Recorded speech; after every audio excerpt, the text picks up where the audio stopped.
Hey everybody, welcome back to another episode of the Bowhunter Chronicles podcast brought to you by Tactacam. Tactacam is by far the easiest way to begin filming your hunts. Whether it's the budget-friendly solo or the 4K 5.0, Tactacam has something for everyone. Check them out at tactacam.com. This year we are also partnered with Spartan Forge. Spartan Forge uses military intelligence to track deer patterns using data from insurance companies, collared deer studies, and even social media. Spartan Forge uses the same techniques used to plan military operations to predict and pattern white-tailed deer. Spartan Forge, find, fix, finish. You can check them out at spartanforge.ai, and you can use the code BOWHUNTER to save 25%. All right, first podcast for 2021.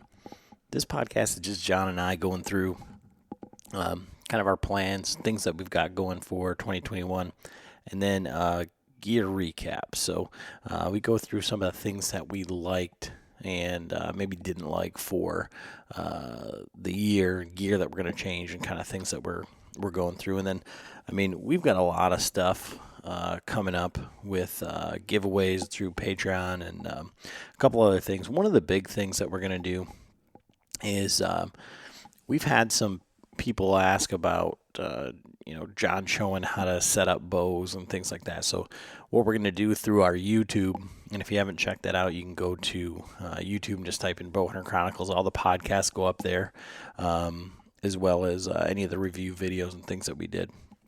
So we're going to video John setting up a bow from start to finish, and then we're going to give that bow away. And then that setup process, step by step, is going to be another podcast episode weekly. And that's going to start off here probably in February. So we've not got the bow yet. We're still working on that, still figuring out some of the details on what exactly we're going to build, and trying to figure that out. And then if a left-hander wins it, etc., because we're going to set up a bow that I can shoot or John can shoot or whatever. But we're going to set up something that we would shoot. So that's going to be one of the keys to this.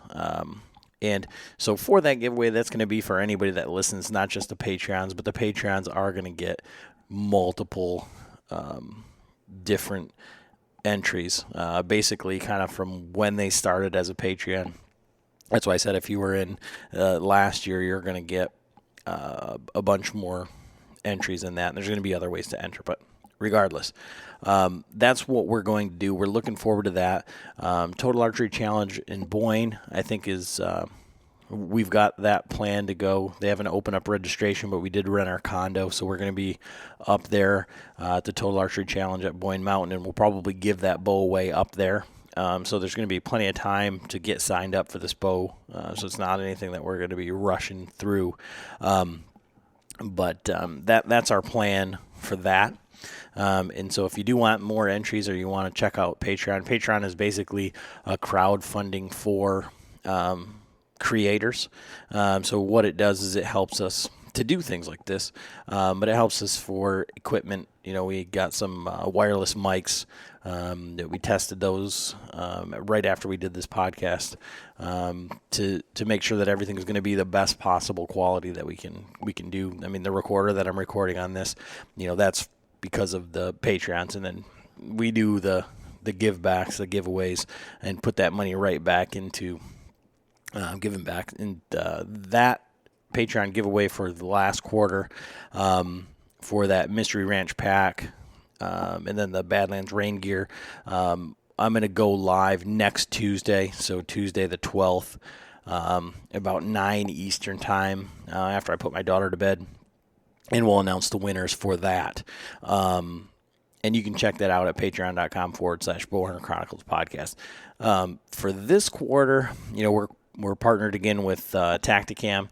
So Tactacam each quarter is giving us a package to give away. So we're going to be giving away a 5.0. So the Tactacam 5.0, that's a 4K. It's got a 2.7K for low light, great image stabilization, all that. And then they're going to give away a Reaper. So they've got a set where it's a fan that can mount to your bow or your shotgun It's illegal here in Michigan, but in the states that it's not, it's a really cool way to hunt turkey. So we'll be giving that away. We're also giving away the swag pack from Basemap, and so it'll be a year pro subscription through Basemap, and then they give you a hat and a shirt and all that stuff. And we do still have that code going into 2021, so you can use code Chronicles at Basemap, and you got to go online to do that. But you get 20% off, so it ends up being $24 for the year for Basemap, and it's for the entire country. You get that hunt wind and everything like that, so that's pretty awesome. We want to give a shout out to our newest Patreon, Josh Burns. Thank you, Josh, for showing some love from New Hampshire. Really appreciate that, and good luck to you next week. And for all of this, we do this stuff to there's things that we do anyway. So it's really fun to sit down and like have this conversation with John about all of our gear and kind of go through and kind of rehash all the things that we tried through the year and things like goals for 2021 and things like that. But we do the same thing with the Patreons, and I just, we really, really appreciate them. And I can't say that enough. But this podcast is, like I said, it's just John and I going back through our gear, and I think you guys are going to like it because towards the end we talk a lot about the different saddles and camera arms and kind of all the things that are all the buzz online right now. So if you're listening to this podcast and you're gear junkies like we are, it's probably going to be quite interesting to you. So enjoy the episode. We really appreciate it. Rate, review, check out our YouTube, but just tell somebody else about the podcast. Let them know kind of what we're doing over here, and we appreciate each and every one of you. So thanks for listening. All right, everybody, Adam and John back with another episode of the Bowhunter Chronicles podcast for 2021. First podcast of the year, John, and go. I'm done. Oh, he's got more words than last year. I don't know, man. That Western recap was a freaking long, drawn out. I could hardly talk after that one. We got some good feedback on that one, though. I think, I think you don't give yourself enough credit. I think people, like to hear your insight, but I think maybe because it's few and far between, it's when we get it, it's good. So yeah, on this one, I just want to go through like kind of some of the gear and some of the stuff that we had done for 2020, and then get into what we're doing for 2021. And I think we'll start there. We got a lot of big things in store for 2021. So I'd said on the last podcast that, if you hadn't signed up for Patreon, might be a good time to do so. We've got a lot of big things coming for our Patreon patrons, and we can't thank you enough. Last year was great. We are going to start firing back up the Zooms here pretty soon as we get into the winter. When we got a little bit more time, less time in the woods, I guess. But it's scouting time though now, right? And it is, and that's one of the things. I feel I want to ask you. I posted something on Facebook about goals and things like that, but yeah. So I want to, we can't thank the Patreons enough. I mean, so much of this, is stemmed from questions and things from our Patreon saying, what about this or what about that? And, but we're really going hard at YouTube and doing some more video stuff. And we're going to be doing a video series with, kind of tech tips from John. He's going to be the star of this. It's going to be an extra podcast episode. We were hoping to start that in January, but it's probably going to be February. But we're going to go to 2 podcasts a week. The other one is going to be just a little, bow tuning setup tip, 10 or 15 minutes. Real short. Whatever we can pull from John. But we're also going to video that, and that's going to go on YouTube. And what we're going to do is we're going to set up a bow, and then end up giving that bow away once it's all set. So if you're left-handed, we'll have to figure something out. But we might give you one of Frank's old bows. No, Uncle Frank's special, the Fred Bear that's up in the rafters. No, we'll just take his new one and give that one away and be like, what? Well, you didn't shoot anything with it last year anyway. Nobody's gonna want that one. It's off. 2 years of. No, it's not off. I made sure it wasn't off. But yeah, so that's one of the big things that we're going to do. Anybody can win that, not just the Patreons, but the Patreons are certainly going to get extra maybe entries. double the entries or something. So more on that coming pretty soon. We're in the works on actually nailing down the bow, but that's it's the beginning of the year, and real soon here we'll have that figured out. So. That's on the agenda for 2021. One of the things people had been asking me about, John, and we talked about this for last year, and it just because of the way the fucking last year has been, we just kind of stopped everything dead in its tracks. But getting together for a shoot. I was really looking forward to. For one, we were going to put something together for our Bowman's Club.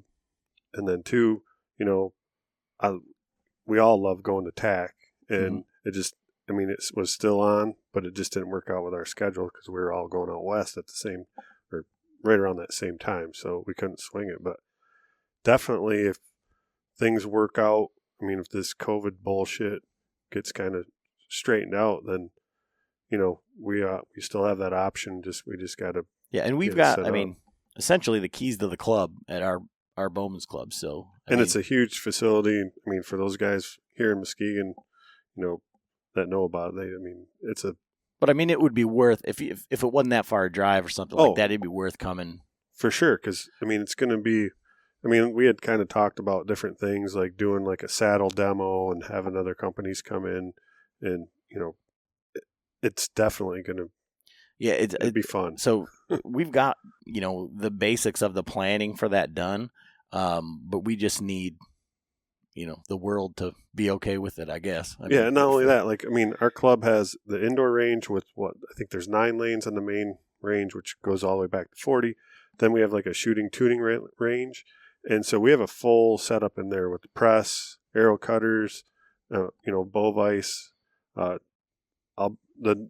draw board. The drawboard now is they add the attachment to the Last Chance Archery press, so got everything there. So we'll be able to do some tuning if guys want to bring in their bows and want me to take a look at it. And so we have all that, and then we have the 3D range, which is going to be set up. Which I think we're going to have 25 to 30 targets. We have elevated stands.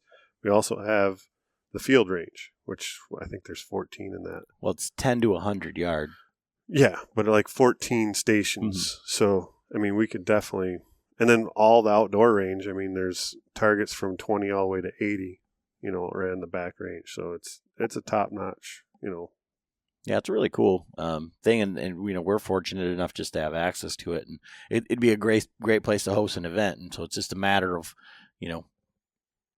seeing what the world says. Right. But we'll have more on that. But just for things for 2021, that's like, the things that are right on the forefront of kind of like where we're headed. And I did order some more merch, I guess. But I've got some winter hats coming, and then I ordered some masks because of the way that the world is.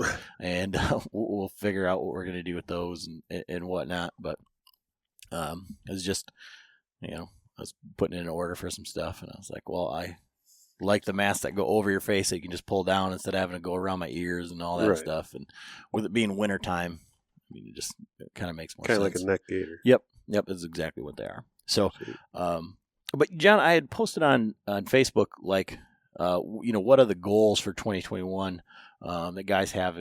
And mine were to, scout more. And then again, I didn't do it this year, and just, I want to key in on a deer preseason and try and hunt him and kill him in the first week or so. And I killed a deer on the 8th this year. We did go in and pre-scout that, but it wasn't like that was the deer, and it just felt hollow to me. So Right. It was just kind of a serendipitous thing. Like he came by, and people have told me like, you shouldn't feel bad about, you should be happy that you did that. But it just didn't seem. It just seems like it wasn't my hunt. Well, I mean, you can't. I wouldn't put it that way. I mean, you went in, you knew that there were bucks moving through that area. You've killed, deer in there in the past, Frank and Ernie too, and you went in and got it done. I mean, just because you hadn't seen that buck on camera or hadn't, Yeah, I know. It's just. But I understand what you're saying. But that's kind of how the way that's the way I've always hunted. Just like go in, I'm not like the Andy May and going in. I mean, like you see I just seen his Instagram for post 2020. like for 2020. Like, holy shit, fuck COVID. Andy had a great year. I mean, Mhm. but he's put in the work. He's put in the all the time, and he knows what he's doing in the woods. I mean that takes a lot of dedication. I would love to be able to do that, but I got a lot of time, but I like to spread my shit out. Like literally right now, I just brought all my ice fishing gear over here. I'm like, it's time to be the angler, not the archer, So, but so for 2021 goals, I definitely want to get out there and do some more, late season. Obviously, season just ended, but winter scouting, spring scouting. I did some of that up in the UP when I was up there. It was kind of more of a scouting trip. I went up and visited my buddy Larry. It's a whole different scenario up there. I mean, private land and all the guys bait, my buddy's property, they have shooting shacks everywhere. I could have easily just went up and hung my, tether next to one of his shooting shacks and shot a deer off a bait pile. He was actually kind of chuckling at me. He's like, why don't you just throw out some bait and shoot one? Why you got to walk around all the woods? Like, well, that's just not how I hunt, I guess I'm not saying that's a bad thing. It's just not my gig. But so goals for 2021, get out, scout some more, and get back in shape. I kind of been slacking on that. I felt pretty good out west, but it wasn't like the first time. Yeah, the first time when we went to Idaho. I mean, even though that was it was a different style hunt, I felt way better. For one, I was like 110% confident. I mean, I guess that's what it would be. The confidence level in my equipment. When I went out to Idaho, it was like there was no question in my mind. If I would have got a shot, it would have been me, not the equipment. And even with all the time and, everything I put into the bow this year, just things didn't, for one, the COVID screwed up everything, so I got the bow late. It was only 60-pound limbs. Although I did that with the Hoyt too. I went from 70 to 80, but I'd been shooting that bow and I knew it inside and out. And this PSE, I don't know, I kind of lost confidence in it. I think we kind of went over that. Yeah. But so you want to just be 100% dialed in, like going in? Yes. Like if I switch bows this year, then it's going to be right off the bat, first thing, and I'm not going to screw with anything. I'm going to just shoot it, and get it dialed in with, the setup. I don't really mess with my arrows. Maybe like this year I had to drop down to a 300 spine because that PSE doesn't, and it's not quite as, doesn't have the power stroke or whatever you want to call it. It's not as fast, so it's not. I needed to go down the spine. It was the stiff shafts, and it were just not quite flying good. But even the 300s, maybe I needed to. Actually, the best arrow I shot out of it was the one I shot through the hood of the Jeep. So maybe I should have stuck with the 340 full metal jacket. But so I mean, like I said, I want to get into some gear and stuff like that. But so like, for the listeners, like John and I don't really hunt together. I want to change that for 2021. Like, because I was talking about like with my buddies yesterday, like the hunting that, like the spots where I go and the shit that I do, like it doesn't. I mean, I would say if you're listening to this podcast, you're probably like yeah, I would like to do that, but there's a lot of people that just do not like want to go. Like it sucks. I mean, like there's just no two ways around it. I think what you got to do is you got to bring like we got to get some of those guys to go out west, and when they come back, we're like, oh shit, that's this. You want to go back? No problem. Yeah, I mean, possibly, but like, so where I kept trying to go, and like John and I hunted together, I think once this year, and we went to a spot where I just was more like I wanted to check it out and see what was going on, and I'd seen deer there earlier in the season, but it was about a half a mile from where I set my camera early, and then when I went back and pulled my camera, like from October 20th through November 14th, and then I still had a big, a nice shooter buck for us, 100, probably 110 inch buck, on there December 2nd. Yeah. But there was 3 bucks in that caliber or so on there, and then there was, probably 8 to 10 other bucks on there throughout the season, and a lot of it was, at night or whatever. But there was daytime pictures of all 3 of those shooters, and I never went back and hunted there because it was so far back, and like to go hunt there by yourself and then try and fucking get something out of there, fucking Right. get lost or whatever. Like it's in the middle of nowhere, but it built my confidence in like my ability to kind of like Find them. So Put it together. yeah, well, but and I have to. There's a couple things. So I have to, I guess reiterate to people that I don't really know what I'm doing, and so all of this is like confidence building, and that's what I would say to like the listeners. Like, for me, it's like I tend to go to the same spots over and over. In this spot where I put the camera, that block of property is a property that I just chose off the map, which was a decent drive for me, and it was a big enough place where I felt like I could get lost. You kind of get away from it. And guys don't want to go in there, and that's why nobody wants to go hunting with me, because it sucks. I mean, yeah, but I think you only asked me to go hunting with you that one day, and I went.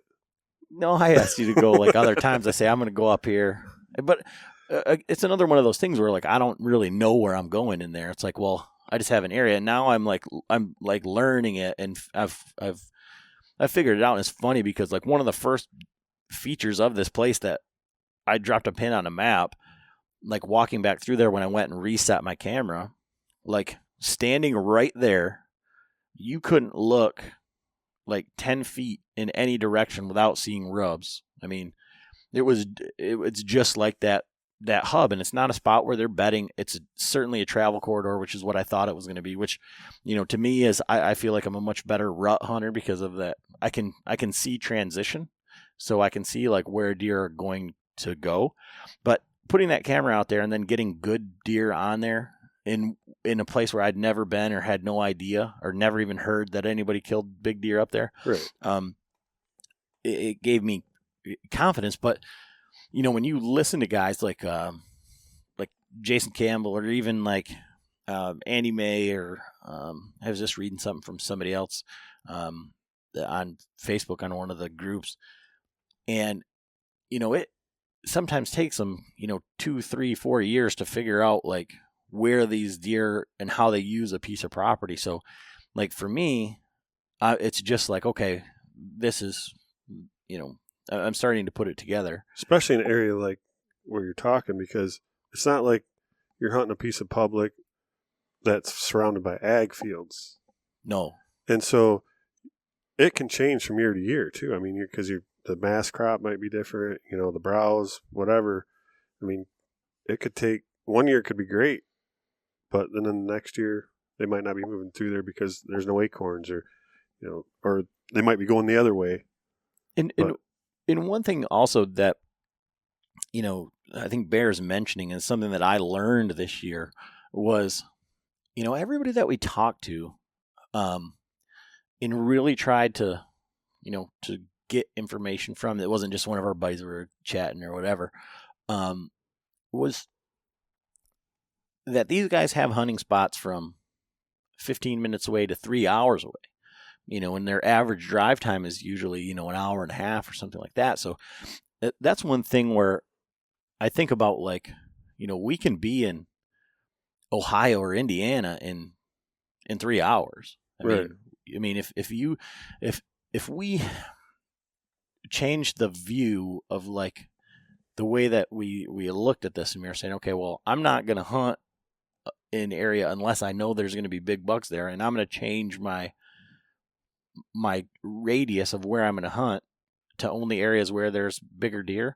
And I've never really, I don't know why it's taken me this long. We say it, we joke around, we can't kill 150s. There's not a 150 there. Right. But I think the spots that we hunt and the hunts that we go on, we're not ever expecting 150 unless we're going out of state. So the same could be said as, like, whatever class buck that you want to kill, if it's a Pope and Young buck, if the place that you're hunting doesn't have it,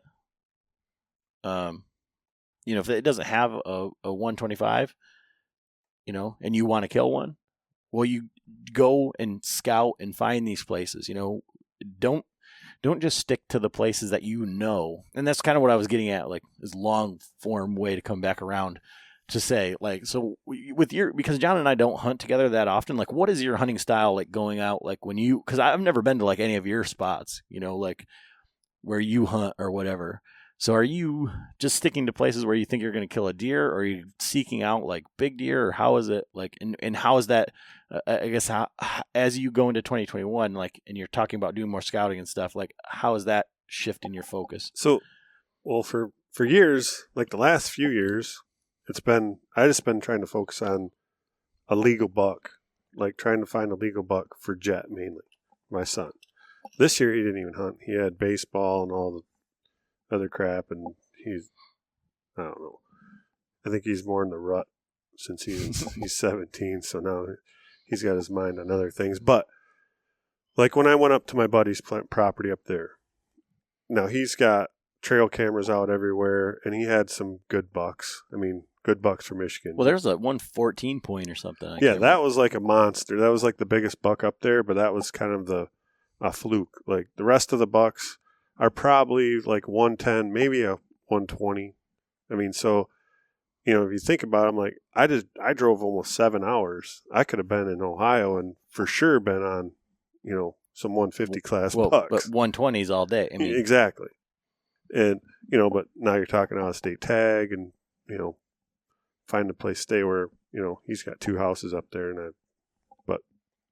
So, like, going in this year was just mainly, I mean, I didn't scout shit. I mean, I was focused. I was going out west and I was out there for 3 weeks. So I was doing all my, preseason stuff was focused on that. I mean, going out there and putting that kind of money into the tags and the time. I neglected Michigan. So it was just kind of come back, hit some of my old spots. I did look, at a few new spots, but I wasn't expecting a big buck. It was just, finding a shooter. And, I found good sign. I seen some good bucks, decent bucks. I never got a shot. I could have killed a couple does, but it just didn't work out. Yeah. So but I just wonder, like, so when you say, like, it's going into scouting season and things you want to do and, like, whatever, like, what are you thinking for this year? Like, is it changing? Yeah. So I mean, last year I was, we were both super geeked up after the Dan Infalt's, scouting session and getting back into those spots. Like, there were spots that I know that there are some good bucks. Like the one the buck ended up having or someone put a tree stand right above his bedding area. But, and I knew that there was a decent buck in that area. So I need to get out there. And, like, matter of fact, I was just talking to my buddy Jason. He hunts the same area. I mean, he's hunted this spot for 30 years. And he knows he's got pictures of big bucks. He's still got pictures of big bucks. And he hunts the same stands, basically. I'm like, dude, you need to get back in there. And especially, and he does scout, like, late season scout. He just came home last night. And, getting out there snowshoeing, but he's never put, like, he was asking me, So what does the in-fault say? Like, how close is too close? And, where do I need to, what am I supposed to be looking for? Like, and here, he's killed big bucks, but he doesn't do it consistently every year.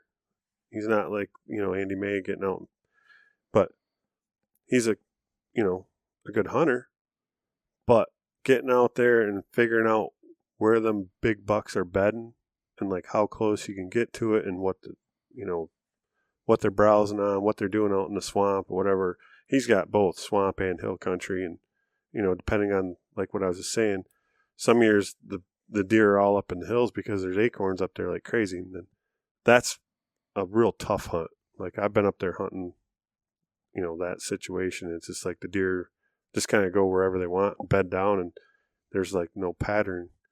When they're in the swamp, it's more of a like predictable.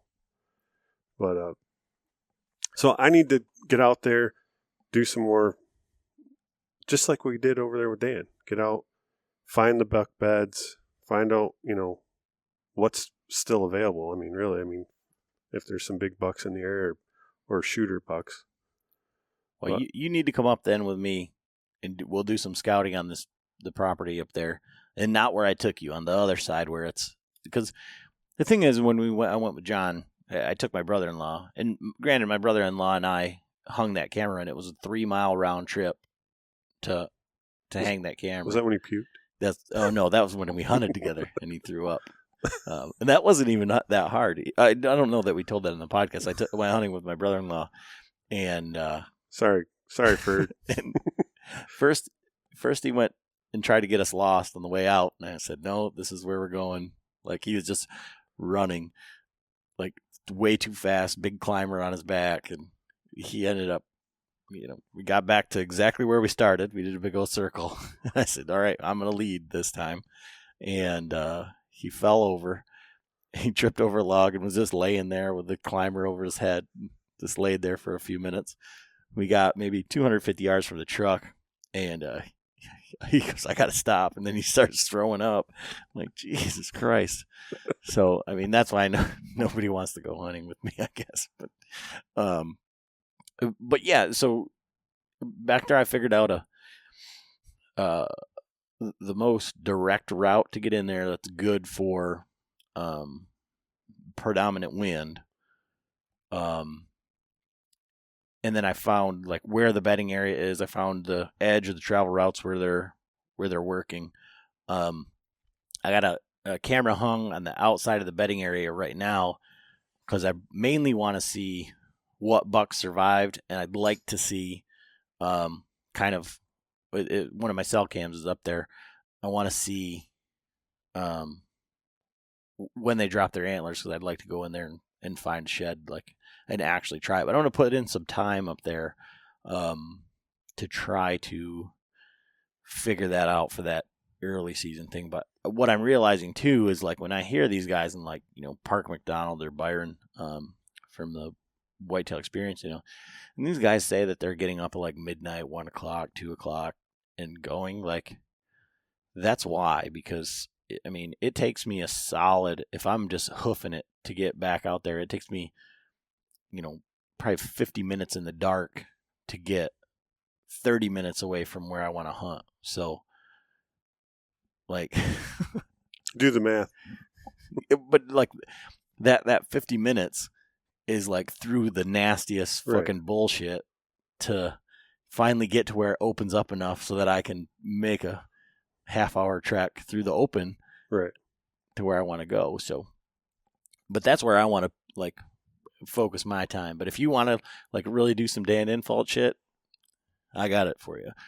Well, I got a couple spots too, like up by my property that I would like to get in there. Spot where I seen a nice buck a couple years ago. Dandy shooter, but I haven't even been back to that spot. And there's quite a few guys up in that area and stuff, but I think that the bucks they're still in there. There's a couple mature bucks that have made it through that, and I would like to get in there and figure those out, and because that's a huge swamp and frickin' pretty gnarly.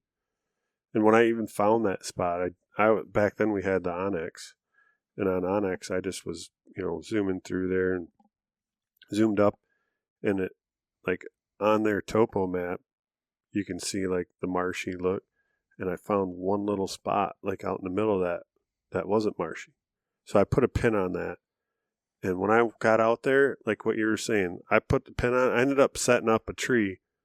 Like, I mean, obviously the fucking marks aren't pinpoint accurate, but I was like, when you zoomed up and you seen me, and I was like on the spot basically, because it was runways and rubs, and it was like all the buck sign was there, and that's right where I seen that buck coming out, and just, you got a little wind or something, but seen a little 8-point in there that I was hoping Jet would get a shot at, but he didn't come back through. But yeah, I mean, so just on that note, as something I didn't say at the beginning, but yeah, so for 2021, we're still working with base map, and like I say, for the price of it, you cannot beat it. Especially if you use our code, it ends up being $24 for the year for the entire country. Right. And that hunt wind, I mean, I use that like every single freaking day, just about. And like I've seen guys using it for waterfowl, like for like where to set up for, where to set up their decoys for the wind, birds coming in and stuff like that. And I'm gonna actually try it out. We're gonna be doing some ice fishing, and John's gonna be videoing some ice fishing. We're gonna be doing some of that stuff. But it's got the lakes on there, so you can see like where the depths are and where the drop offs are, and kind of see where you're at, when you're just going out there. So, yeah, I kind of looked at it, and the couple of lakes that I was looking at, I'm not sure if it had the contour lines that I'm looking for. But it would give you a rough idea of where the drop offs are, especially if you've never been on the lake before. Or you're, where was that spot again? How close are we? I mean, that's what we do on Muskegon Lake. It's like, the black buoy's out there. It's somewhere near here. Yeah. You drill a bunch of holes, put your graph in. But yeah, so them, Spartan Forge, one of the things with Spartan Forge is I'm like looking forward to looking at the trail cameras and seeing and tracking that movement. When it says it's a good movement day, or they're going to be in their, core area and stuff like that. And it's, he launched that in the middle of November, like right around like Thanksgiving, so it was like a holiday weekend, or it was right around there. And so we were right in the middle of deer season, and like for us here in Michigan, it was like in the rut, so everything was like crazy activity, abnormal pattern. So it was kind of hard to judge. Like, I mean, yeah, it was accurate. The deer were running all over crazy, but I mean, it was pretty predictable, by that circumstance. And then as it got further on, looking at, some of my cell cam data and like with the weather and everything, I mean, it was pretty accurate. But it wasn't a big enough sample size to be like, there wasn't enough season left. And especially like in that early season, like bed to feed pattern, like that's where I'm really excited to try that out and to go into the season with it. And then, it looks like we're going to be working with Tactacam again. I got all the paperwork, so I think we're going to be a dealer. Not that we want to sling Tactacams. I don't see that as my next job. But what I do want to do is be able to give discounts to the Patreons and stuff, and they have map pricing, so you can't advertise cheaper pricing or anything like that. So, giving a benefit to the Patreons and the guys that, work with us and, support us. And they always ask me, like, got any codes for Tactacam? Well, Tactacam doesn't do codes, so the only way we can do that is be a dealer and then give our own pricing.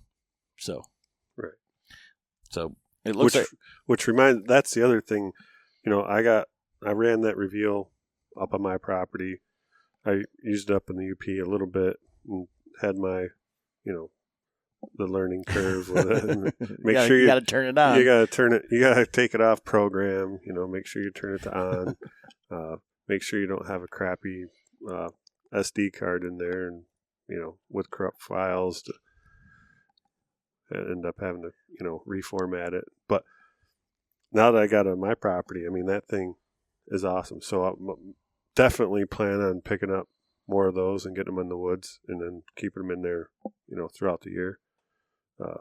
especially since I just hit the freaking annual pay button. You know. So you got a year's worth of Right. data to use up. Yeah.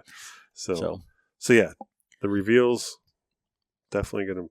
Well, and they've got something going. I think I shared it on our Facebook, but like if you've got one of those, it's great marketing for them because they want you to keep your plan on because they, they got to pay the bill for the data all year round, so they want you to get your $5 a month or whatever. But they're giving away like $175,000 worth of like Bose reveal Tacticams, a whole bunch of stuff.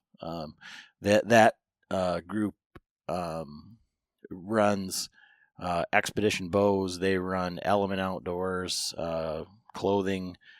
I think some sort of a mineral or like feed. Like I don't know. I don't think it's Big and J, but it's something like that. And so they're giving away a ton of stuff if you keep your cameras on, and they'll say send us a time-stamped photo. You send your time-stamped photo in, something for the month of whatever, and then you go into the drawing and they're giving away a ton of stuff. So, I mean, if you're running them all year round, Right. you might as well, enter to win that kind of stuff. And it kind of sucks for the people that like, I just want one of the reveals. They're not available. They're sold out. So, but again, with the whole dealer thing or whatever, we should be able to get those and, hook you guys up if you're a Patreon. If you're not a Patreon, it's $5. You go to bowhunterchronicles.com, click on the Patreon link or patreon.com/ $5 a month or more like 17 cents a day. Yeah. 17 cents a day to help us out. But, whatever, like I say, that's not why we're doing this, but it definitely, we're building the community. Our Patreons are really awesome. So, I mean, I talk with them a lot, and then I give their questions to John, and I try my best to answer them with the knowledge that I have. But so, like, going into, like, so what did you change up for 2020? Like, what gear did you use? And, like, what were, like, say, like, top 5 things or whatever, like, your, like, go-to pieces of gear that you'd use? And was there anything that you were like, I'm not using that anymore? Well, I'll just go at the top. I mean, I went with the Predator platform. Definitely love that. I mean, platform in general. The ring of steps were okay, but I'd like to be able to get up, be able to stand up. I could turn around on it and almost use it like a small tree stand if I needed for like my offside shots. Real quick on that note, we just did a video on the Apex platform from Hawk, and so if you haven't seen that video, that's on our YouTube page. But if you haven't, John, what was your thoughts on that? So my thought, for one, it's a complete, like when I pulled out of the box, I mean, before we were on the video, I was like, holy crap, they completely, copied the Predator. Like, it's the same exact size, shape. They just did it with a different material. They used aluminum tubing and angle.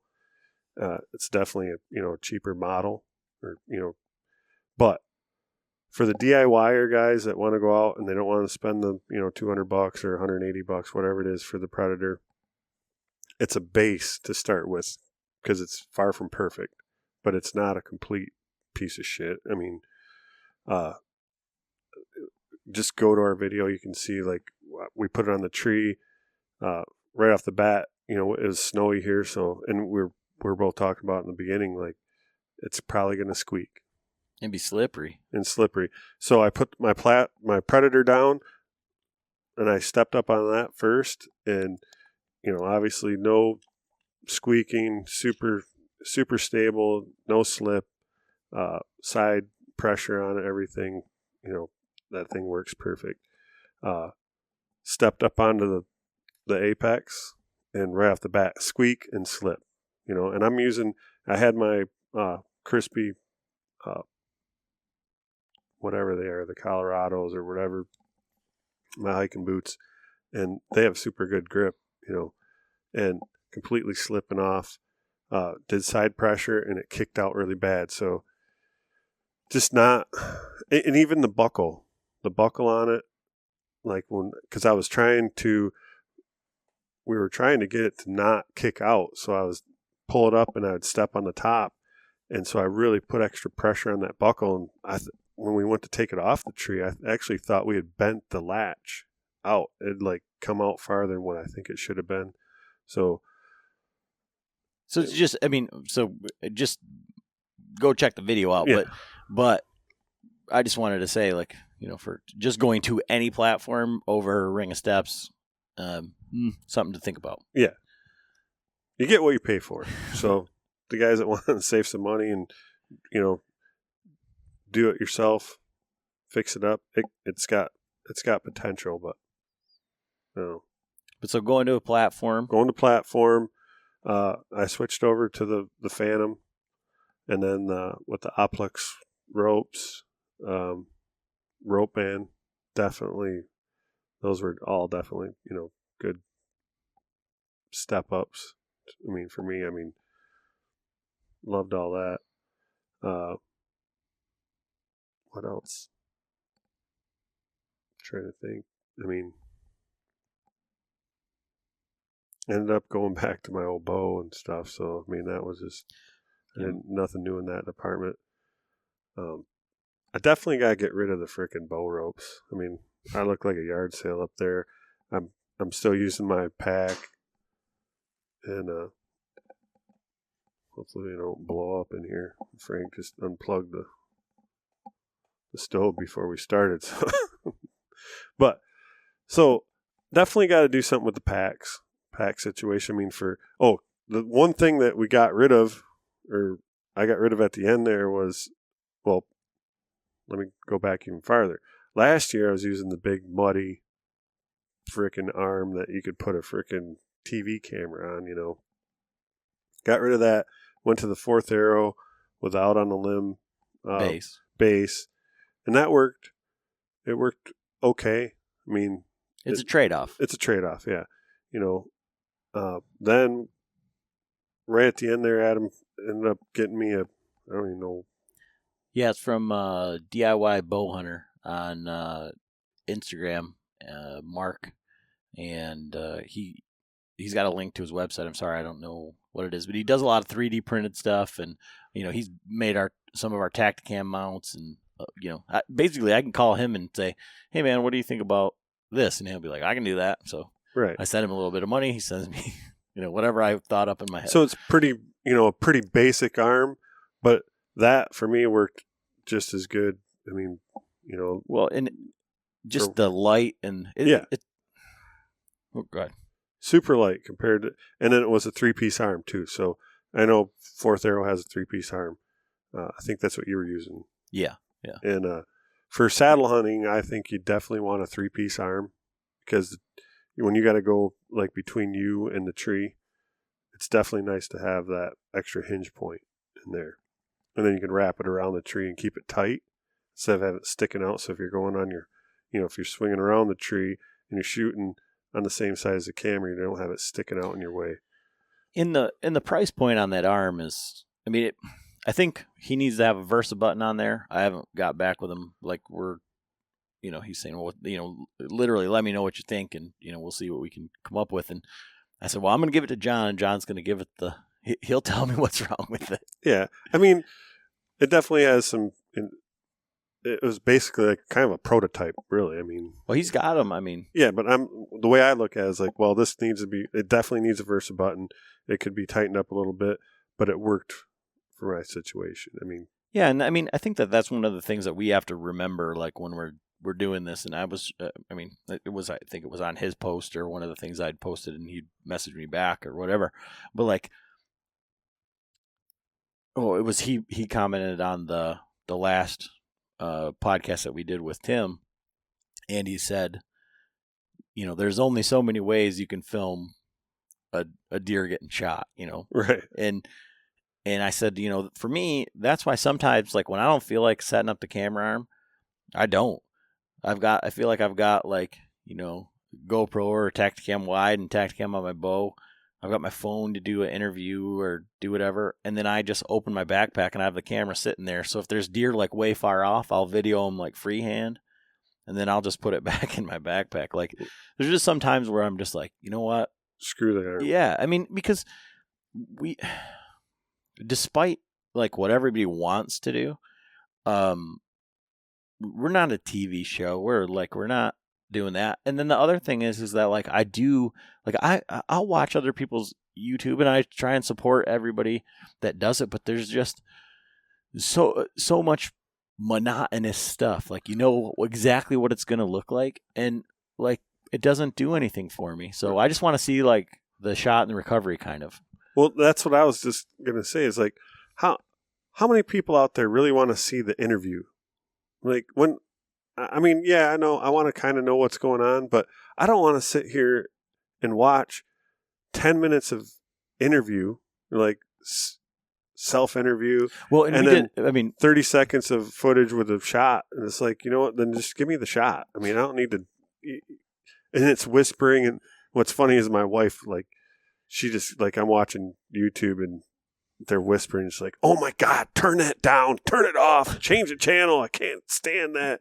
I'm like, well, it's not like you can sit there and talk wide open, you know. Well, but I feel like we're like kind of like bashing ourselves because like in the video, it's like me and you like bantering back and forth on the video of my buck kill. But it's, I mean, that's different than just one guy in a tree. Right. Like, I mean, so that's like, what do you guys want to see?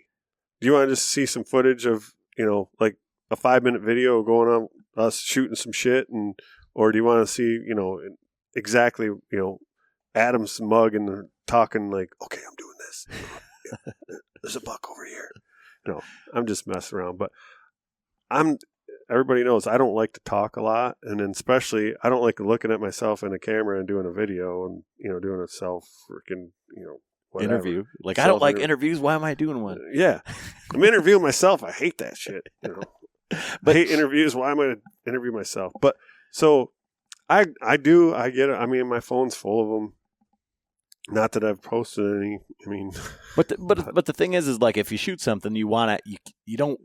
You got to tell a story. We don't really do recreates, so it's not like It's not like we're trying to put out something like that. So like I mean, I totally get it, and a lot of guys are in you know one of the things that people said they wanted to see an episode on is like self-filming and stuff, and I think I've got an idea of like who I want to have on for that to kind of talk about that from. You know, we've talked to industry guys and guys that do it for a living, but we haven't talked to guys that like do it very successfully, very regularly, you know, and so I think that's something that we need to do. But yeah, if we were gonna do like a full blown just hunting YouTube, like the hunting public, well then I'm gonna be Adam's cameraman and he's gonna be mine because you know the filming for me, it's not gonna be a super production. You know, even going out west, I had all the shit with me, and it was like, for one, like when I was hunting the antelope, there's no way in hell I was going to get footage. I'm crawling around out there. It would have been fun to watch that debacle. That's why I think like, oh shit, what's his name?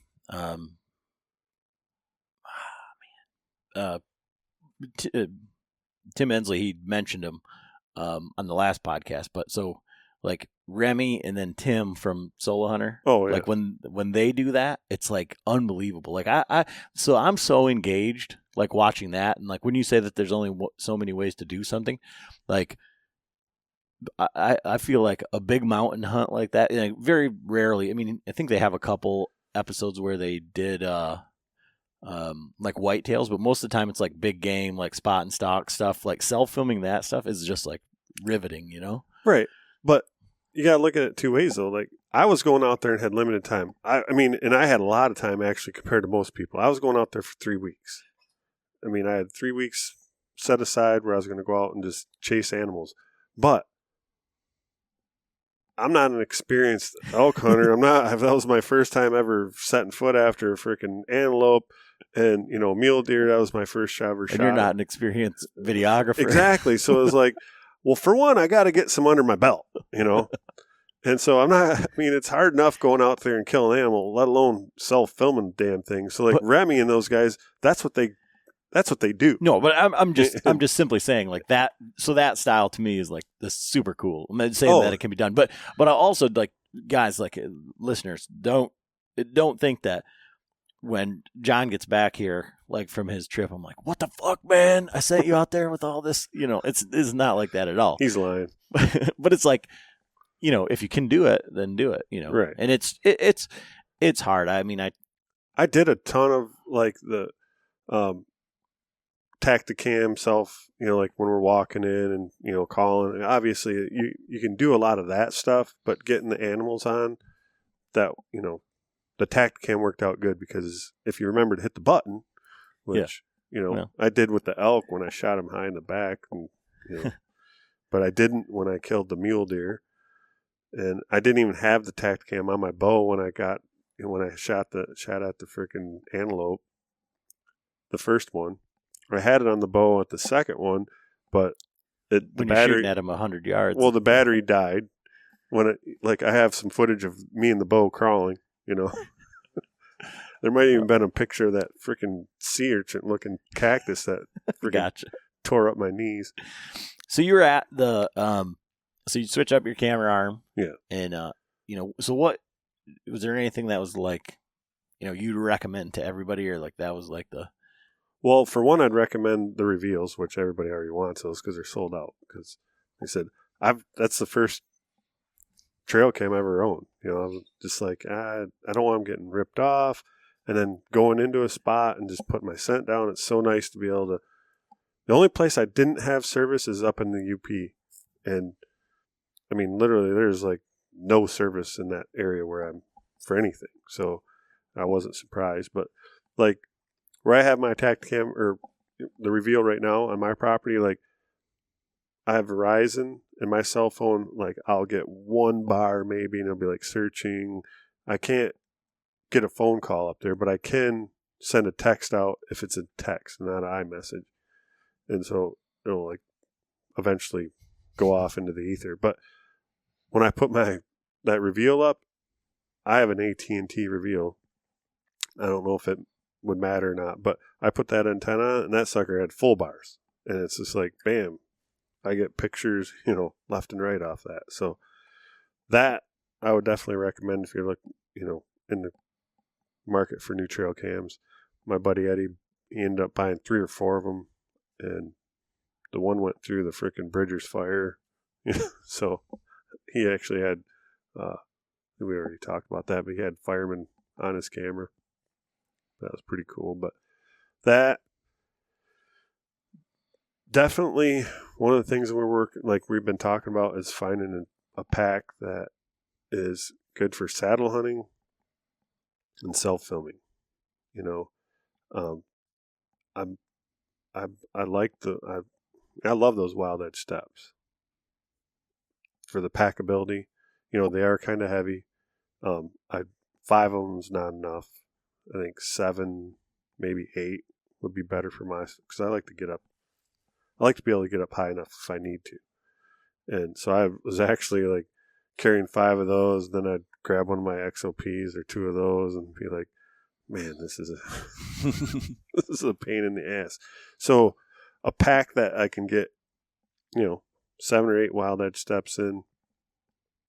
What I love about those is when you're going up, you're putting them on the tree. Yeah, it might take a few seconds longer to put each step up. But then when you're coming down, you're packing them away. So you get down at the bottom of the tree, you just zip up that pack, tuck all the ropes in, and you're done. And you go. Instead of sitting there wrapping up the straps and stacking your sticks together and then putting those in, and then having to strap them to the pack. When you have camera arm, fanny pack, extra clothes, all that shit, in a yard sale at the bottom of the tree, it's, one more thing you got to deal with. So a pack, I don't know, Adam's got like probably 15 freaking packs. I mean, here, try this one. Oh, look at this one. And then he's sending all the stuff. So there's a couple of them on there that look kind of like what we're thinking about. Yeah, so I don't know how to say his last name. It's like Villari or something, Spencer Villari. He posts a lot of stuff. He's got the saddle hunting YouTube. He just posted, it's a frame by Everly Stock, and then he uses the bat wings on the side, the pouches that go on there, and they zip together, and when John and I were talking about it, it kind of sounds like exactly what he's looking for if you want that frame style.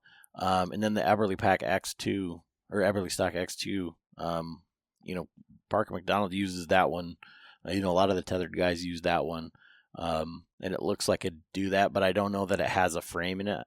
So I don't know if that's what you... So I love my XO. I like that frame and how, it's not exposed or anything. Like on the Eberly stock, like that, it's got the exposed like shelf and metal. So this thing is like, I don't want metal clinking.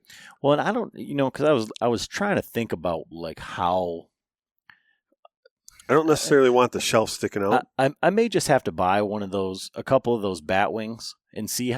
Did you see how they attach? Well, that's what I was I couldn't see it in this video, but I'm like, well, shit, I could probably get a couple of those and attach those to my XO. Mm-hmm. And then, because what I want is, we'll have to do a video or whatever, but like, okay, I'm a right-handed shooter. And when I go up the tree, I have my Badlands fanny pack and it comes off on my right side, so it's on my, it's not interfering with my power, my good side, whatever you want to call it. Strong side. Strong side. So I always hang my fanny pack. I have the CIS strap. I hang my quiver and everything off that side.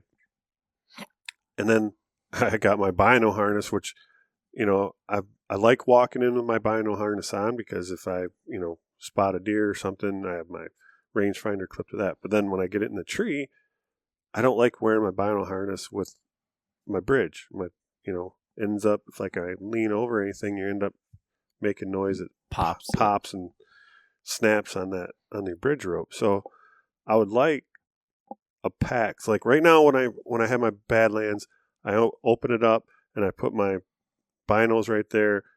I take my rangefinder off, and I stick that right in front of me in the little side pouch that's on the Badlands fanny pack. But I don't use the fanny pack as a fanny pack. It's just your purse. Yeah, I strap it to my frame, my pack frame, and then I put the Predator platform above it. Then I throw on my Wild Edge steps and the other thing too is I've been using a tree pad instead of knee pads, and because I just I'm like, I don't want the bulky knee pads, but that's just one more thing you got to bring up and strap to the tree where you can wear your knee pads in. So I'm gonna switch over to those this coming year for 2021.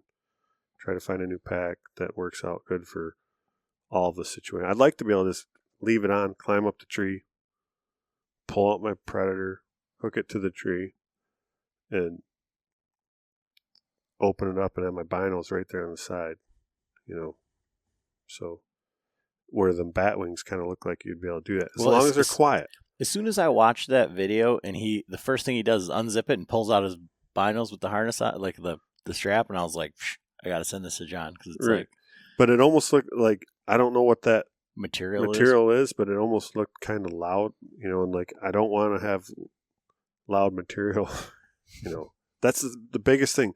Like, a lot of the time, I mean, this year was weird. Like, I'd get up there and it'd be windy as fuck and, like, couldn't hear shit. But then all of a sudden, like, it seemed like it was either super windy or no wind at all. Mm-hmm. And so there was a couple nights when I'm like, I was afraid to even breathe, let alone, grab my binos out of a loud pack. So I like my shit quiet. Yeah. I mean, there's just so many options. And again, I mean, just like saddles or, a lot of this high-end climbing sticks and stuff like that, like, you can't just go to the store and check them out. And right. You can't, especially not being here in the Midwest or the East. Maybe out in Bozeman, all that shit's available or, whatever, but it's just not. So maybe what I'll do is I'll order a couple of those bat wings, and just to see how they attach, and just kind of go from there. But yeah, for me, like, you talk about the bow ropes and stuff like that. Like, I bought one of the Doyles. So I used to have like one of the Allen retractable things, and the spring sprung on it. And I thought that was good, and then the cord was so fine. It was almost like super duper spider wire. So, and there was like, when you let your bow down, if you weren't paying attention, it'd burn right through your gloves. And I mean, like, no kidding. So I was like reluctant to spend $40 on that bow hoist. And I'm just ecstatic that I did. And I know that you can use, that's what Sean was saying on the thing, you just buy a dog one, but whatever. I like the way that it kind of attaches the little attachment point. I think you can just buy those. So my brother said that he's got one, and he watched a video where a guy put 2 of them on there so that you could bring your pack and your bow up at the same time. You just would, strip off some line and then hook your deal on there. So that may be an option for you. Yeah, I mean, like, we should do a video of my freaking yard sale. I mean, seriously. Like where you start this year, and then how you end up. Yeah, because like, I mean, when I get to the bottom of the tree, I mean, I take off my pack and I unstrap my steps, my knee pad, my platform, my fanny pack, and then if it like this late season, my extra coat and all that stuff, because I sweat like a bastard. So if I go in, there's no way. I mean, most time I have to go in and just like my base layer. Well, so when we hunted together last year, and that was like probably your last sit in a tree stand, I climbed up above John. I was in the saddle, and I was like watching him come up, and like looking down, it was like there was all this stuff just everywhere. And, some of it stayed down there. Some of it, yeah, you didn't even have to bring up a camera arm or anything at that point. Right. Well, yeah, that was because you took us on a freaking ZZ Top, walk through the I shit. Just had to put the deer at ease that we did not know what we were doing, and it almost worked out. So I remember at one point I was standing at the bottom of the tree with no shirt on because I was like, dude, I just sweated through all my shit. I wasn't expecting this, walk in. So, yeah. I'm down there, in the yard sale again. But yeah, so I use that, and I'm really, really happy with that. I used a whole bunch of different camera arms this year. But like exactly what I thought, and I got to get with the Genesis 3D printing guy. He makes a bracket for that Lone Wolf custom gear arm. And it's exactly what I thought, like when we saw it, like if it had a standoff, like I don't necessarily think it needs the top one, like I was considering, but having that foot at the bottom, I think would make a big difference. And that arm is pretty good, but I think it's misleading to some degree, because it's all well and good. You can put it in your cargo pocket, but not if you have a fucking fluid head on there. I mean, it's just, and I was even running a ball head on it, but it's still, somewhat bulky, and there's definitely, everything is a trade-off, and it's a nice packable option. It's all in one, not having to set up a base. You don't have to set up a base on that other one, the one from the DIY bow hunting. So it's just one less thing to set up. The reason that I liked the out on a limb system is that is such a small base that it would fit in one of the pouches on the saddle. So like when I got up there, I just grabbed that out of my pouch, hooked it up. I'd hang my backpack, and then I'd pull the arm out of my backpack and set it up. And I mean, it's still a viable option. I just don't like the way that it tightens down. I can never get it like completely the way that I wanted it. And so it was more of like a pet peeve. It was like when I got it up there, I was like, okay, when's this thing going to fail? Like what I got to adjust. And you had the smaller one. Yeah. Well, I'd run the same. So again, John gets all my hand-me-downs. So I bought the original one, the big one. And I think that one held onto the tree better than the one for the Assassin's Reach that has just the 3 posts on it. And I ran it both ways, upside down. It's a triangle. So I ran it like every which way because you can adjust that ball. And I thought, well, maybe if I get more leverage here or more leverage here. And I just couldn't get it the way that I wanted it. So I said, well, we'll try something else. Went with the Lone Wolf Custom Gear one. It was okay. I mean, it's not bulky to bring in. Instead of having to set up the base, I just take it out of my pack, and but for $150 less, you can get the one from that John was running at the end there. It's just as light. It's maybe not quite as packable, but that one's good too. I'd like to try one of the Fourth Arrow Talons, because it looks like about the same size as it would fit in one of those pouches. But having just to set up one thing versus two, it's just, Yeah, I don't mind the 2-piece. Yeah, it's not a bad system. I just want something that was like a little bit smaller, and especially smaller compared to the Big Muddy, and then a 3-piece arm. Like I said, that Fourth Arrow arm was fine, but the problem with the Out on the Limb that I was having with that 2-piece arm is that if the camera was out, it had so much leverage, and no matter how tight I got the ball, it would bend down, like it'd drift, and so you'd have to make sure and keep that. And then even like once you tighten that ball up, so like when I pack it in, I like say I'm getting down for the night. I take my camera arm off, I loosen the ball, and I roll the head up in so it's more compact. Well, then when you go, and then I tighten it back up, and so it's not rattling or anything. So my next time I come out, I get that strapped to the tree and I loosen it up and I go to move that ball, and it's like, it sounds like some kind of animal getting killed. It's like, it squeaks no matter what. Yeah, I didn't have that issue, or at least not that bad. Not that it was like, so maybe you were tightening it down farther than I was. Well, I just run it down as far as you have to tighten it down. Yeah. So I mean, yeah, using that, like, that was one of the things that I tried a whole bunch of different arms this year, and it was okay. I'm not worried about having I don't necessarily have to have one I can put in my pocket or anything. I'm not trying to get that streamlined. I just want something I can put in a pack, and not make noise, and it's quick and easy to set up. Where, not to be knocking the Out on Limb, but that strap, it's like a boat strap. It's a cam over, and you got to hook it to itself. The day I went hunting with you up there, I got up there and I was trying to get it around the tree, and it was a fairly big tree, and I lost grip on the freaking strap. Well, then the thing slipped and came right off the strap and bounced off the tree, and it was out there. I'm like, well, I guess I'm not using the camera arm tonight.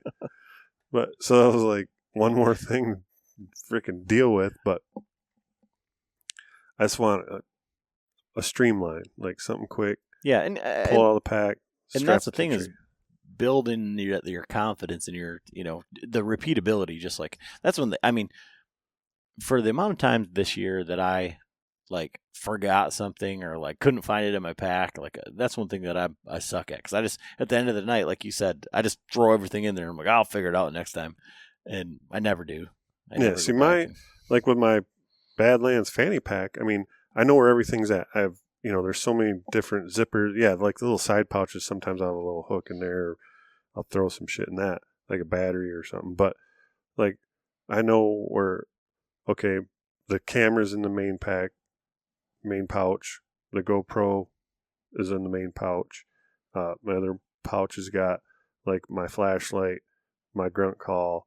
Everything's laid out. So it's not big enough to just throw everything in in a pack. So yeah. So I switched that up. This one of the things I was gonna talk about, and I think this is a question that I see online a lot, and there isn't a good, I don't know, maybe there's a video out there that shows everything, and it probably should, but so with the ropes, like you said, you switch up your ropes. So I have the tethered original Samson Predator rope with a Ropeman. I've used the Trophy Line ropes, which are a little bit smaller, quite a bit stiffer. And then I've got the Oplux rope from Bowman Outdoors with a Prusik. And then I've got the Oplux rope, and that one, it has a figure 8 on the end, so it's a knot rather than a sewn eye. And then I've got the Latitudes Oplux with the Swabish hitch on it, and that has a sewn eye and a loop. And so one of the things is, like, so John and I don't have Ropemans on our tethers. And you said you want to go to that. Well, here's the thing. When we did the video on the platforms, when we were packing up and done with that, I took my tethered rope off the tree and I put it in the wrong pocket on my saddle. So the last hunt I went on, I got up the tree and I used the Ropeman on my lineman's rope. I get up there and I'm reaching in my pocket and I'm like, oh shit. My left pouch that's where I keep my ropes. And I couldn't remember, like, man, I must have left my tether on that freaking tree at Frank's.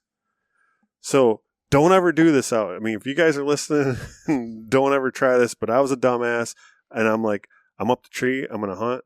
I need to and I didn't even look in my other pouch. So I took my lineman off as I'm standing on my platform, and I quick tethered it around the tree, and I hooked into my bridge. So I was unsecure for a moment in time. But it had my Ropeman on it.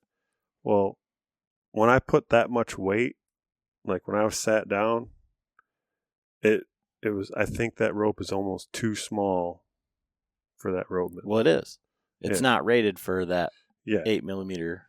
Right, because it, like, after all my weight was on, I went to get, to cut her loose, and it was kind of tough to pop it out of that. So definitely.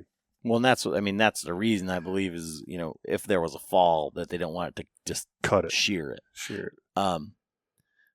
But like, so having all of those ropes and everybody saying, like, that Swabish hitch is supposed to loosen up a little bit easier, and I would say that it does, like, to a degree. But I think one of the things that that I've noticed, and John, you probably noticed this as well, and it's, I guess, just kind of common sense when you think about it, but, like, so we don't always hunt in, like, bluebird conditions, right? So if it rains, if you get wet, if it's snowing, like, and your tether gets wet or one of those things, that knot, it doesn't matter if it's a Swabish hitch or the Prusik, it like super tightens down, and it's a bitch to move. And so I did just order, I didn't tell you, I ordered one of the Kong ducks, which is the Ascender that's rated for that size rope. I have no experience with it, but I'm going to try it out. Oh, is that the one that Latitude sells? I think so, yeah. Yeah, because they sell that's the Ascender. Yeah. So because that's the one that you're supposed to use with that.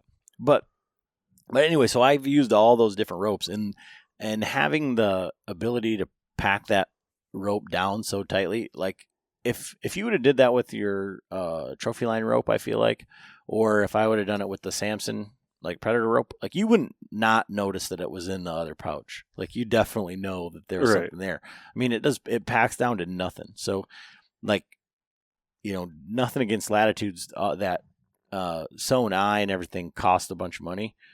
And their ropes are pretty expensive. Oplux is expensive in its own right. But if you go to Silent Approach from Sean, and he does the steps, the ones that strap around the tree, the ropes are very they're relatively inexpensive. I think you can get both ropes with carabiners and everything for like $90, where I think one of the Latitudes ropes is like $80. Mm-hmm. So, I mean, if you are more comfortable with the sewn eye, and I think the sewn eye actually retains all of the ability of the rope, where if you tie a knot, then it takes away like 50% or 40% of the breaking strength. So But- it's something like that. I don't quote me on those numbers, but it's Yeah, what's the breaking strain on Oplex? So, I mean, like it's a lot. thousands. Yeah. So, So I mean, it is what it is. And you could buy your own rope and tie your own knot, but like I've said before, I'd rather it was on somebody else, that they were liable than me. yeah, and the other thing too with that Oplex, you can't just burn down the ends. You have to do a heat shrink Yeah. when And you cut it. I So- was reading about it, like because it's got Kevlar in it, like you damn near have to cut it with a saw, like a chop saw type deal. But I use those different ropes, and I mean I really like the packability of it. Like it can't be understated. And we don't have any experience with the new tethered ropes. Tethered has some new, stronger than Oplex 8mm ropes, and I think they're like $50 or $60. But I just don't have any experience with them, so that's one of the things. Use those. Switch up the broadheads to the ones that Troy had sent me. Steel Force fatheads, and they're double bevel, fixed blade with a bleeder, replaceable. Everything's replaceable. Did the job. I mean, it's pretty violent. now, you used the same sticks as last year, right? Or no, you switched I over switched to the because B you got the sticks. B sticks. Yeah. How did those? So I like the V sticks. Honestly, I guess that's another thing. So I started off the season using daisy chains, and I wasn't very happy with them because I had a couple of the sticks kick out. All my fault, basically, because my bow rope would get caught in them because I just chuck it out of the tree, or, whatever. And so that was one of the things where my rope would get caught on the stick and it would just pop up because it wasn't cinched down. So I switched back to the cam buckle straps, and for what it was worth, I mean, I did it and I didn't have any kick out or anything, but it was just more bulk, such a pain in the ass, packing them up, like you said, and then having the buckles and trying to orient them all the same way and shit. Like I went right back to the daisy chains, and after I used the Doyles, where it was always tension on it, it kind of solved that. But like maybe I was more cognizant of it. But I like those beast sticks, but they are so sharp. I mean, I still, like, right on my hand, I've got a cut from the standoffs. I mean, they're super, super sharp. I think you said you've nicked your bow. I think I nicked my bowstring with them. Son of a bitch, that's 2 in 1 year. So, they're great. I mean, I don't know what I would change about them. I don't think that there's anything that I would change other than the fact that they're super, super freaking, like, sharp. But they set up good. They bite good. Everything about them, that was fine. I mean, they're expensive. I But might have to buy some pink bow string material for you. the clown string. What about whatever. your saddle? So I obviously used a whole bunch of saddles. You got this year. freaking saddles out your ears. So Yeah. So I started in the Phantom, then I hunted out of the Classic. Then the I hunted out of classics from Latitudes. Latitudes, and then I hunted out of the Covert Light as well. And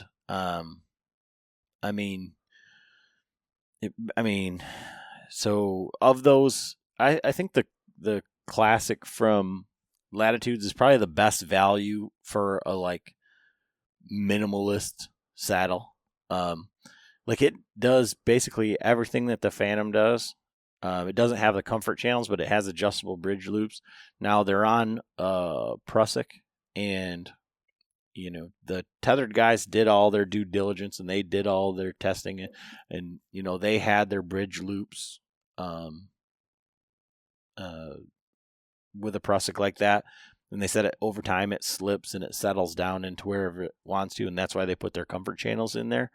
But I didn't have any issue with the Classic and any sort of hip pinch or any movement, or it wasn't even anything that like came up as an issue. That's not saying that there's anything wrong with the Phantom. but the Phantom is like $250 or so, maybe more. And the Classic's $185. And so what I see on Facebook is I see a lot of people saying like, I'm going to do this one or this one. And it's always like one of these, you know, the like just today was the Method or the Phantom. And then I don't have any experience with TX5 or Cruiser or H2, but a lot of those still have a weight.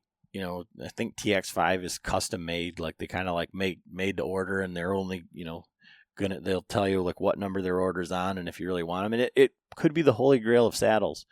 But I just don't have any experience with it. But I can tell you out of the box, that Classic feels like you're wearing nothing. And even attach a couple pouches to it, it's still not that bad. I want them to come out with a metal-free version, and I thought that they had, and that's one of the things I was almost disappointed about when I got it, is that it didn't have just a rope closure, because the Method has it. It seems like it's the waist belt is somewhat unnecessary. But now, how were they your lineman loops on that? Did they stick out? And I mean, that's one of the things that I really like about the Phantom is that the lineman loops are nice and big, and you can find them in the dark. Yeah, especially when you're going around limbs. Yeah, so they're big and pronounced. I'm trying to think. I mean, it's in the car. I don't really recall, but I didn't have any issue with it. And I girth hitched it on the one side, and right. And I do believe that it's very similar to the Phantom. There's a Phantom right behind me, so it's not like this. I don't think. I think the Phantom has probably the best because they're so stiff and pronounced. But the Trophyline, the Covert Light, was a huge improvement. I mean, really was a huge improvement over the other Trophyline. And I think the old Trophyline gets a bad rap because I found it comfortable while I was sitting. When you lean, there's so much material there that it squeezes your ribs or your nipples or there's so much. And then the Covert is also built out of the same material, so it's big, wide, kind of rough stuff. But we went over this when we talked with Sean, and he said, we overbuild it because we're hanging people from a tree. So I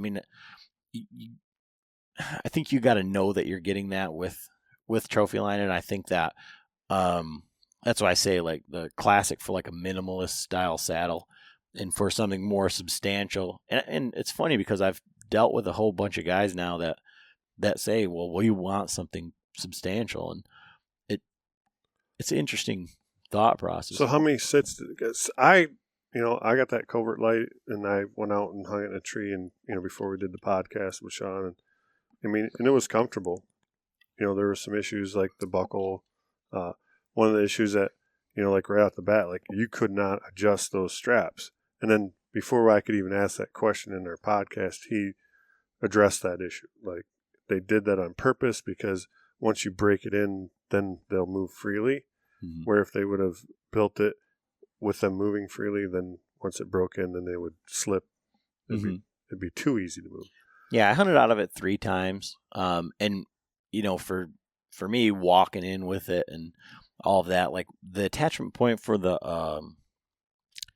leg straps in the back was like kind of awkward. It's like right between your butt cheeks. Like it's like not awesome.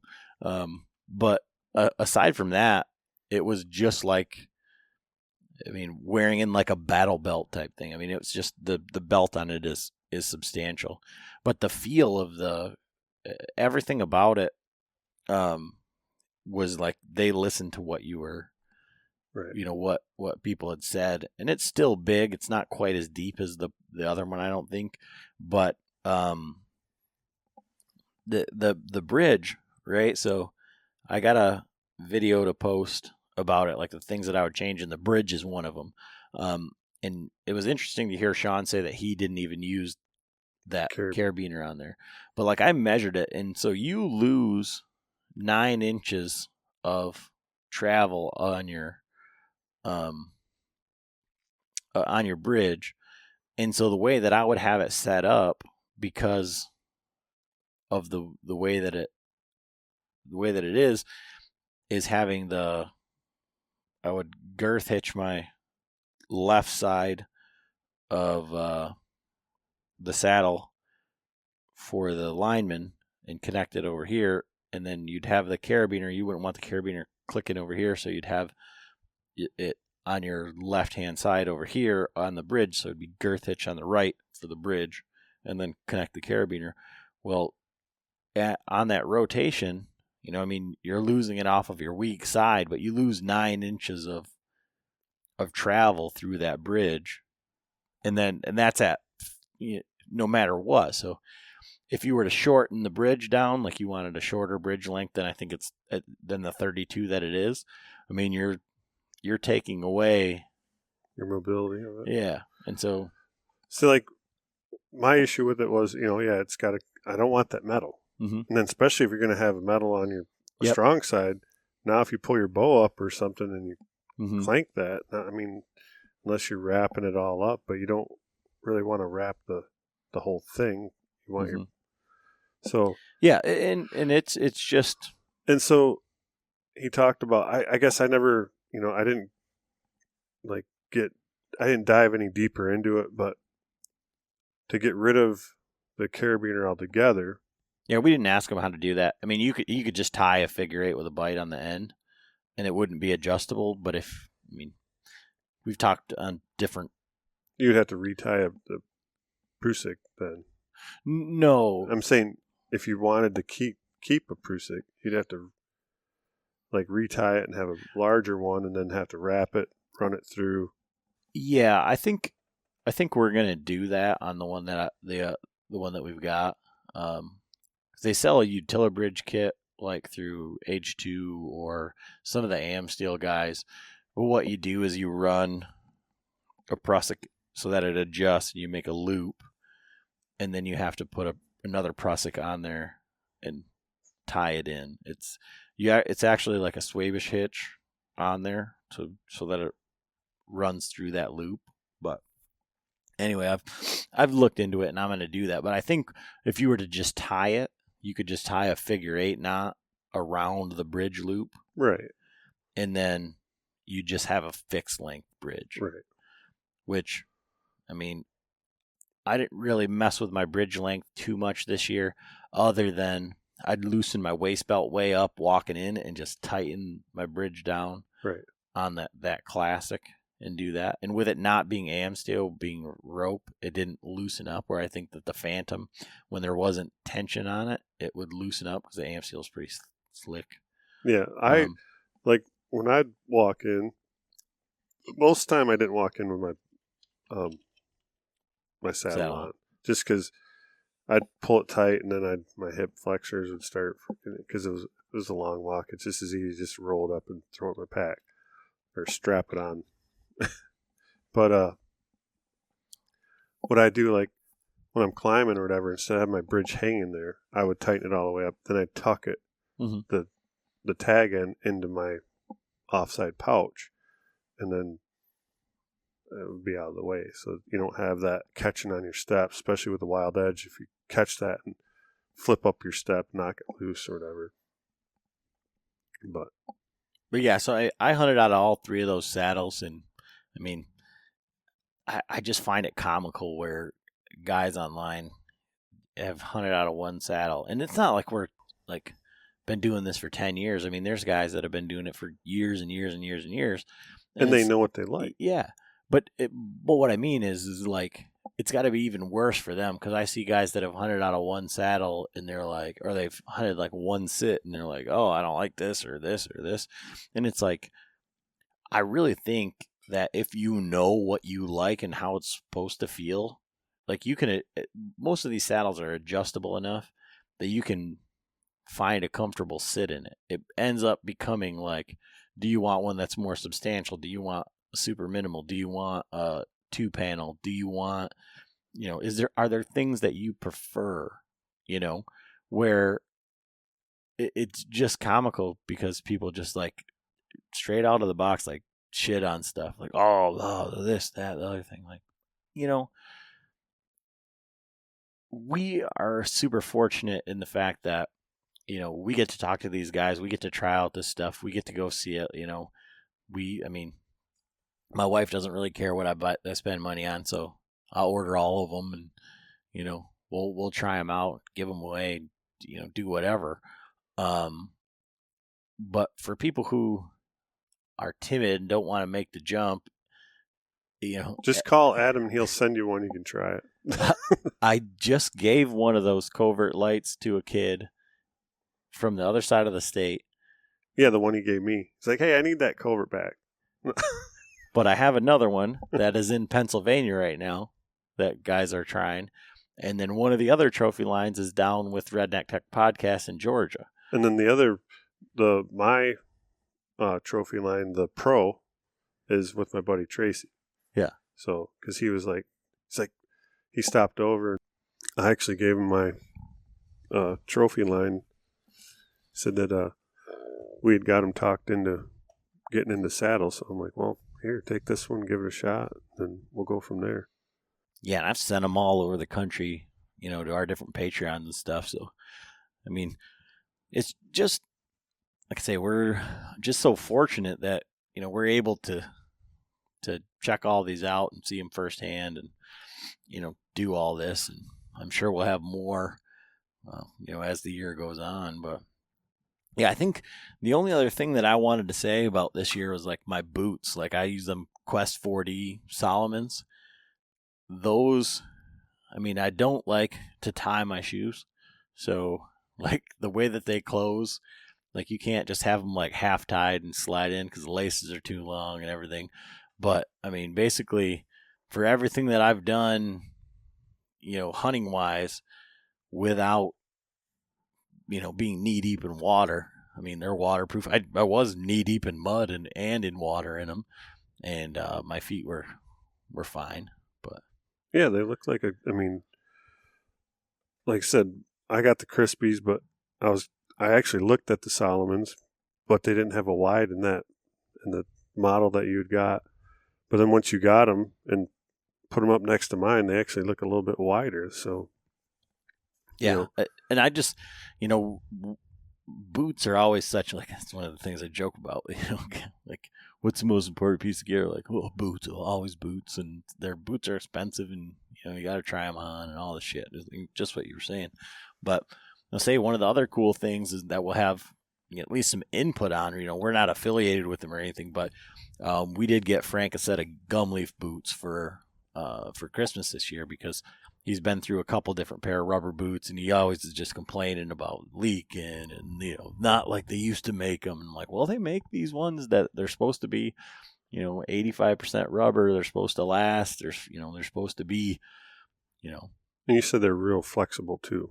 Yeah, super flexible. Like, not what I expected. I expected them to be like, I don't know. Like I said, I can't remember what my uninsulated boots are. They're either Irish Setter or Lacrosse or something, but they're like tight ankle, and they're so stiff. It takes me a week, to get used to wearing them again because they like bruise my ankles. I had to wear 2 pairs of socks even in warm weather. Yeah, and these have Vibram soles, and like, they're expensive. Like, I think they're like $350, but if you get 2 seasons out of them, that's what you're paying for, 2 sets of boots or 3 seasons or whatever. Right. Like, so we'll see. At least we'll get to have some input on those. But yeah, for 2021, going to be a lot of the same. Hopefully we'll be able to go to TAC this year. That's the plan. I'm going on an elk hunt with my dad, spike camp. Going to try and bring my bow. It's during first rifle season. I don't think then it's an outfitter hunt, so it's a spike camp. My dad doesn't do, his thought process is, if I'm going to spend the money, I'm going to go and shoot something. So I'd rather spend more money and I get it, but it's just an opportunity for me to hunt elk with my dad. So, and it's a spike camp, so it'll be a little bit rough. It won't be, it's not just go and sleep at the lodge and all that stuff. I wouldn't even know what that's like because it's not my style. But so, I mean, you got anything else or? No, just it's getting cold up in here. So I'm glad I got my heated vest on. So we're gonna be doing a review on that in just a minute. But yeah, so like I say, I just excited for 2021. Like I said, we're gonna be doing a lot more giveaways, a lot more stuff. You know, John's already talking about right now doing a video, so we're going to be doing a lot more stuff on YouTube, so check us out over there. But hopefully there'll be some ice fishing. Maybe my turkey hunt will someday hit the freaking... I was just thinking about that because there was people talking about turkey hunting with a bow, and so I posted up when I shot the decoy, and I'm like, I need to get on that so that as soon as it's turkey hunting, people are like into it, I can post up that video. And then, I mean, on YouTube is just the one, like your camera angle of my turkey hunt where I was crawling across the thing. I'll probably put that on there just because it's kind of cool. It was neat, but yeah, definitely check that stuff out. And that's pretty much all we got for today. See ya.